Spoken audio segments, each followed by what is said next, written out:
وننزل من القرآن ما هو شفاء ورحمة للمؤمنين ولا يزيد الظالمين إلا خسارا. بسم الله الرحمن الرحيم. الحمد لله رب العالمين والعاقبة للمتقين والصلاة والسلام على أشرف المرسلين سيدنا محمد وعلى آله وصحبه أجمعين. السلام عليكم ورحمة الله وبركاته. Hürmet qarindoshlar, Qur'on va biz nomli programmamizning navbatdagi sonida Ramazon oyi Qur'oni Karim nozil bo'lgan oydir degan temada to'xtalamiz. Alloh taolo Qur'oni Karimda Ramazon oyining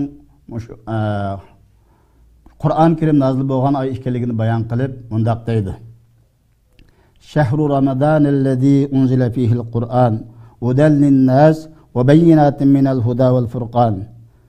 Sadaqallohul azim. Bu Ramazon oyi Qur'oni Karim nozil bo'lgan oydir. Alloh taolo yana bir oyat karimda aytadi, Qadr surasida: Inna anzalnahu fi laylatil qadr. Biz bu Qur'oni Karimni Qadr kechasi tushirdik deydi. Yana bir oyat karimda Alloh aytadi: Inna anzalnahu fi laylatin mubarakah. Biz Qur'oni Karimni muborak oyda tushirdik deydi. Muborak kechada tushirdik deydi.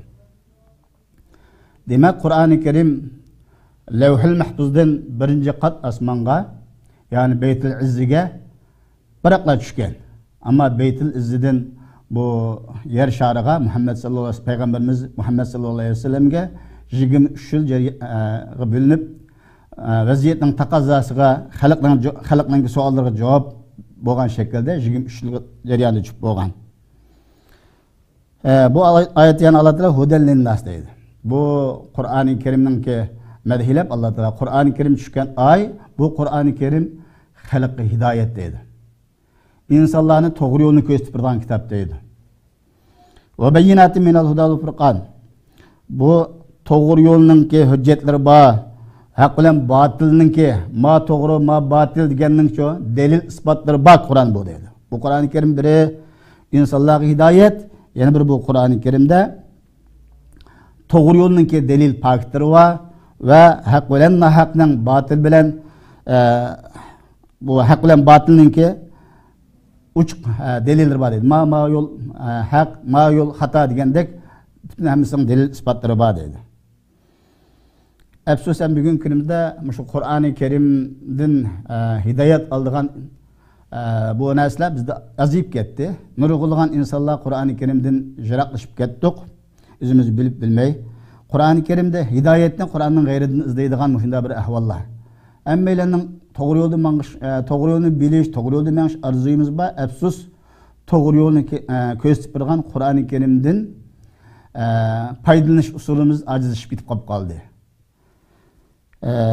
Bu Qur'oni Karimda Alloh taolo shunga Qur'oni Karim insonlarga hidoyat, haq bilan botilni ham ko'rsatib turgan dalil isbotlar bor deydi. Deb bo'lib Alloh "Faman shahida minkum ash-shahr" kim mana shunday ulug' oyda bu ulug' Qur'oni Karim tushdi, Muşu Qur'oni Karim tushgan ulug' oyga hozir bo'lgan bo'lsa, falyasumhu. Bu Ramazonning urusini tutsin. Ya'ni Ramazonning urusi farz. Kim kasal bo'lsa yoki safar ustida bo'lsa, boshqa kunlarda qazosini qilvasi bo'ladi. Deb bilib Alloh aytadi, sizlarga Alloh taolo osonlikni xohlaydi deydi. Mushu safar ustida ro'zni farz qilmaslik bilan kasal odamga ro'zni farz qilmay, uning keyin qazosini qilish orqali, buni yo'l qo'yish orqali Alloh sizlarga tasdiqni emas, asıllıqni xohlaydi. Yana biri valitukmul idda. Mushu Ramazonningki farz bo'lgan Ramazonningki sonini mukammal qilishinglarni Alloh buni iroda qiladi. Yana biri Allohning hidoyat qilganligiga, mushu ro'za tutib, haqni tunib, buning Allohning hidoyat qilganiga Allohni ulug'lashinglarni, takbir etishinglarni uchun mushunda Alloh sizlarga buni iroda qiladi. Va alaykum tashkurun. Yana bir mushunda qilsanglar Allohning ne'matlariga shukr qilgan bo'lsizlar deydi. Allah Teala şükür kılış benden yaxşı gördü. Şükür. Biz Allah'ın ki şükür kılış bendesinden buluşumuz için Muşu Allah Teala'nın ki nurgulluğun belgilep egen belgilenir o. Onun en mühimlerinden birisi Muşu Ramazan'ın ki ruhsisi. Ötken Yusul'da ado qilish mana bu insonni shukr qiluvchilarning qatoridan qiladi deydi. Alloh taolo bu oyatning avvalgi oyatda ya ayyuhallazina amanu kutiba alaykumus siyam kama kutiba alal ladzina min qablikum la'allakum tattaqun deydi. Ey iman etqanlar deydi. Alloh taolo xitobni iman etqanlarga qilib, ey iman etqan bandalar, iman etqanlar, sizlarga ilgiriklarga Ramazon farz qilingandek, sizlarga Ramazon farz qilindi. Taqvodorlardan bo'lishingiz uchun sizlarga bu ilgirki Ramazon farz qilingandek, sizlarga Ramazon farz qilindi deydi. Ulamolar Ramazonning nuri bo'lgan sir hikmatlarini o'tirib qo'ygan. O vaqtda men bir ro'zdagi sir hikmatlar degan bir maqolam ma'rifatchilda e'lon qilib yozganman bo'ldim. Ammo buning hammasini yig'ib ekansa, yana taqvolikda mujassamlashadi. Bu Ramazon insonlarning taqvoligini oshiradigan bir oy. Endi biz bu oyat karimdan olgan xuloslarda, bu oyat karimdan olgan yakun xuloslarda asosan Ramazonning ulug' oy ekanligi, Ramazonda Qur'on tushgan oy ekanligi, biz hammamiz o'zimizning qaytadan o'sha ulug' Ramazonda Qur'oni Karimga bir qaytish fursati agarandirmoqchi. Shunga bu Ramazon to'g'riliq nurg'ulgan programmalar bo'layotdi.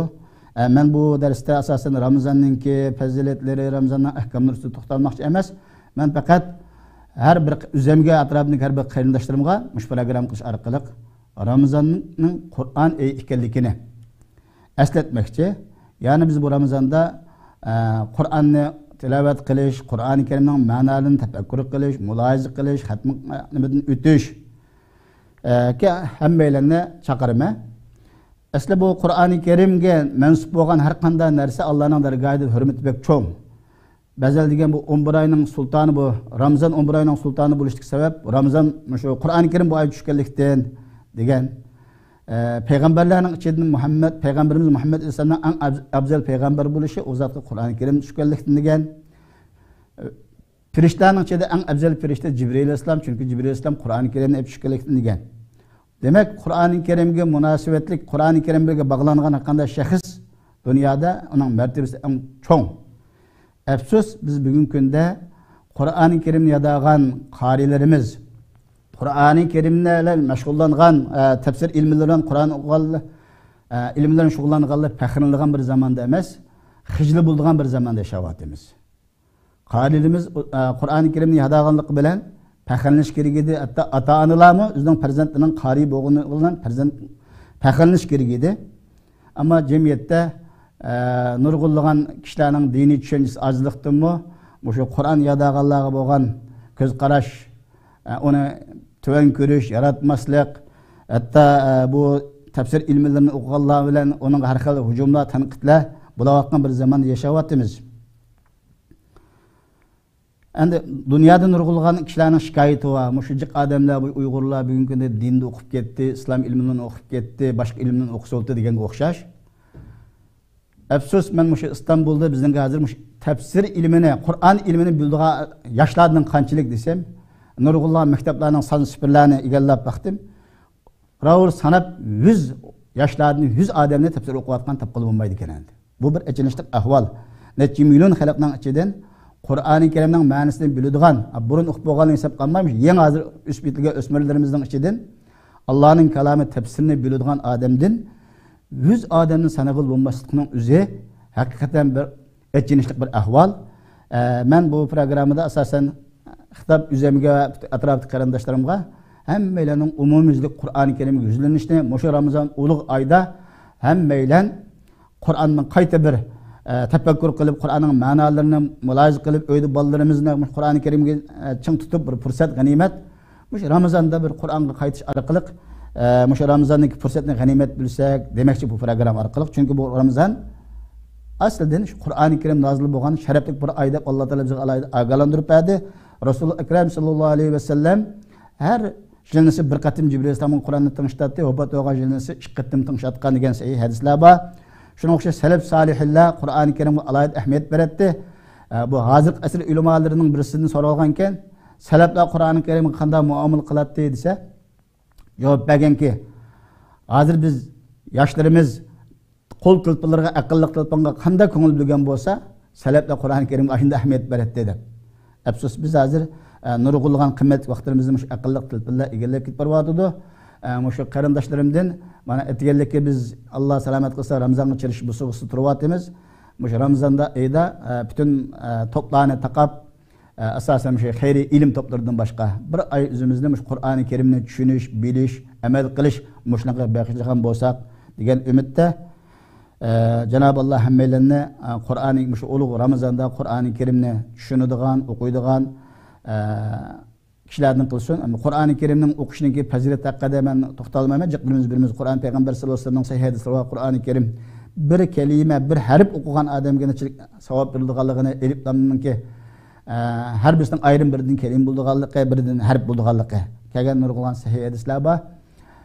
Cenab-ı Allah hammalarni bo'lib meni va atrofimdagi qarindoshlarni shu ulug' Ramazonda Qur'oni Karim bilan o'zining hayotini bir o'zgartiradigan salih mu'minlardan bo'lishga muvaffaq qilsin. Va axiru davana alhamdulillahi robbil alamin.